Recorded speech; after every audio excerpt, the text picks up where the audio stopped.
Hello, hello, hello. Welcome again. Welcome back. If you are not new, welcome if you are. I felt like this was a really good time to make another video journal. Of course, most of us, if not all of us, are self isolating. I'm also doing the same, doing my part.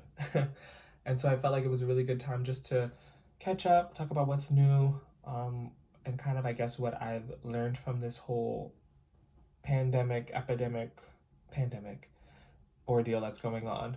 We did finish the show that I was in, Gasp. It was a big success. We did really well. I had a couple of friends that were able to see it on multiple nights, so that was really nice. Made me feel special. That was really bad, but it did make me feel special. Made me feel really good. And especially at a time like now, I've really been able to say like I'm proud of the fact that even with something like this happening for the amount of months that it might happen, I can say at the end of the year, like I was a part of a production, I was a part of a show. That's really fulfilling to be able to say. We were originally going to have 5 shows, but our very last show was actually canceled because of the ongoing COVID-19. I think that happened, I want to say like the second or third week in March, and then it's just kind of been like more things closing, more things um, being canceled, that kind of thing. And also the other show that I was rehearsing for, we have not been able to meet in person. So we've been doing like online video calls. Our director has been really good about making sure that everybody's connected and just seeing where everybody is. And that's been really helpful too. I've also been thinking about wanting to do like another cover. I want to try to do it this week. I could be more um, proactive with that, but that's something actually I'm going to talk about, this whole idea of like productivity and proactiveness a little bit later on. I really want to talk more about this whole COVID-19 thing and what I've personally learned. And personally, it's going to get personal, but what else would it be if it weren't a journal? A little bit about my life before this whole thing happened um, is around September-ish. The place that I was working at had like a fire, so they were going through renovations and trying to like open the restaurant as soon as possible. That was in September. October, November, December, it's been kind of like an ongoing thing. And then January, I was able to work at another location, but then something happened with that location, and then it was like closed. Then this happened. So it's been like an ongoing not working situation.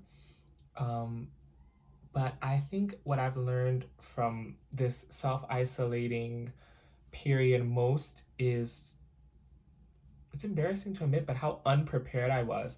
So when it was all starting to happen, I will admit that I wasn't really taking it seriously. I wasn't shook, if you will. I just wasn't. I was like, you know what? Like, I'm young, I'm healthy. You know, I remember hearing about SARS, MERS, I don't know, SARS. There's one that starts with an M, and swine flu and all the bird flu and all these other things. So I was just like, okay, but obviously this is something that's been completely different, and eventually I would have to get my wake up call. One day I was going to Trader Joe's because I had no food, and I was like, okay, this is not, they were talking about like doing the potential lockdown, and I was like, okay, I really need to get some food. So I woke up early when it was going to open, and like the line was around the block, and it had not even opened yet. Like they had like, what is it, like the security, not the security tape, but like the little, the bars that you like open and all wrapped around. And I was just like, Trader Joe's this shit is just waking serious. up this morning So without I was the shook that day. fucking door, But then like through talking to wrapped my around oldest the sister building and out like the door. just I seeing am how everything else was panning out, I was like, shook. okay, clearly this is something that's pretty serious. So I've been keeping myself inside since then. I do go for like small walks, but I typically do them at night or earlier in the morning, and I maintain my 6 feet. Anybody who knows me knows I really don't like to be that close to people anyway. So if you tell me like I have to be 6 feet away from people, that's totally fine with me. But the reason why I mentioned the whole work thing and kind of like how unprepared I was I feel like this has kind of been like a cycle with me not being as smart with money as I could be. I could blame that on being an artist. That's totally fine. I typically have done that. I've been like, oh, I'm an artist, this, that, and the third. But it's like, okay, when are we going to learn from it? So being self isolated and especially not having worked for so long, it's made me think like, whoa, how unprepared I was financially, mentally. I didn't have any food. really had any water, like none of the essential things that I needed to um, ensure my survival. Sounds dramatic, but we never know what could happen. So, this period I think has been really good for me to kind of evaluate things that I could work on. Moving forward, I do want to be smarter with my money. I do want to have multiple streams of income.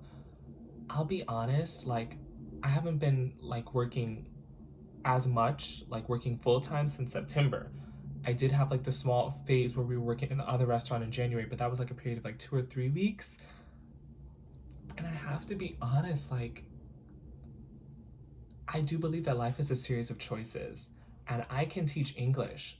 So, okay, I'll give myself September, I'll give myself October, maybe I'll even give myself December. But by January, why didn't the thought of, I could maybe teach English just to help myself out, or like to maybe put myself on a better financial footing? Why didn't that thought come to mind? And that's been something that I've really had to think about, and like shit, like I guess I've kind of made the choice to struggle to be quite honest, and that's not fun to admit, but it is the honest truth. I have a skill that I could use, and I feel like it's fortunate that now I'm in a position where I can't really make a choice. I've been applying to teach online to use this skill that I have, because there's no reason why I should be quote unquote struggling, especially when I have something that could help me. So I've really been in a huge period of just reflecting and really like being honest with myself about, yes, the positives, but also like the things I can really improve on. And in this period of self isolating, I've been trying to practice my piano. I've been going over my script for the show that I'm still a part of. I've been singing. I've been, doing some small exercising, reading.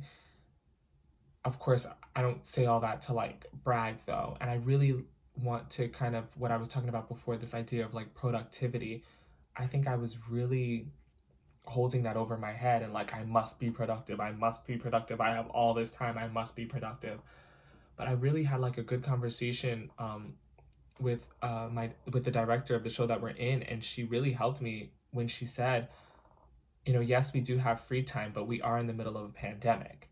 And I don't know why I hadn't given myself that ability to remember, or to to remember, that this is happening. It's not like we have this free time because it's a choice or because it's optional. We really are making the best of the situation that we find ourselves put in. So if there's a day where I do nothing but watch K-pop videos, that's okay. And that's been a really good thing for me to realize, that I don't have to every day go 100%, or every day reading for this amount of time and then better study my language, and I don't have to go so hard. It's okay to just take it day by day and make the best of it that you can. I also would like to say a huge thank you to all of the essential workers, from post office workers to grocery shop workers to everybody in the hospital, the IT, the nurses, the doctors, the cleaning staff, just everybody who's working right now and really putting their health at risk for everyone else. This virus is no joke. And we've come to see that now. Again, as I said, I was not taking it seriously around January. I wasn't shook, but I've been reading stories on how it's taking out people in their teens, taking out people in their 20s and their 30s, otherwise healthy individuals. And it's just really made me like reflect on the fact of like, whoa, this is not something to play with. But I do want to speak on that too. I do feel a certain type of way with how this whole thing has been reported, in terms of where the focus is.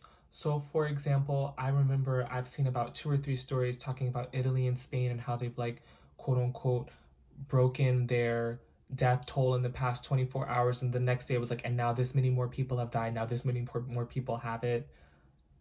I don't understand the purpose of that kind of reporting.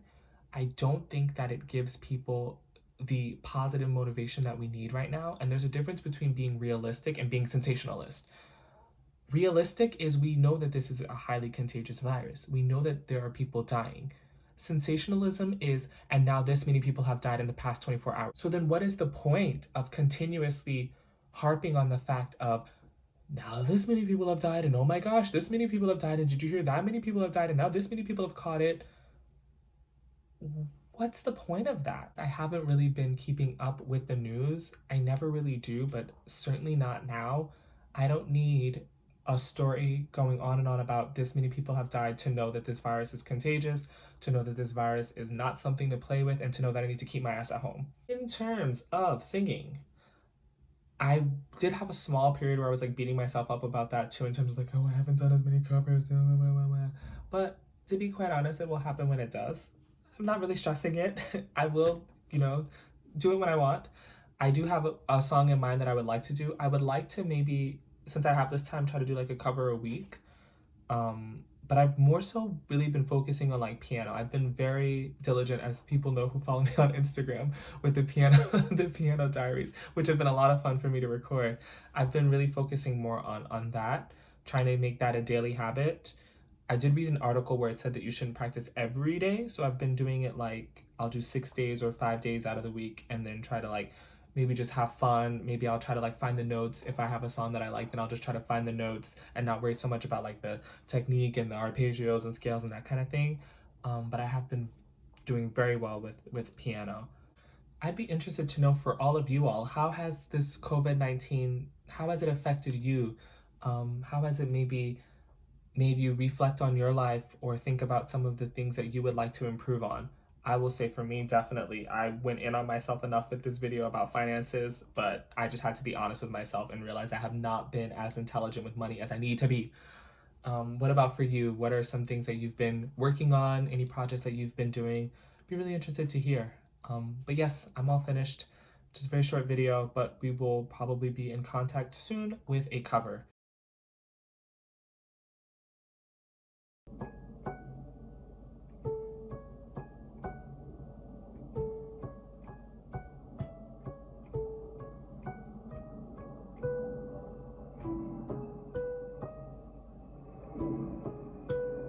And then for chorus, I'm thinking,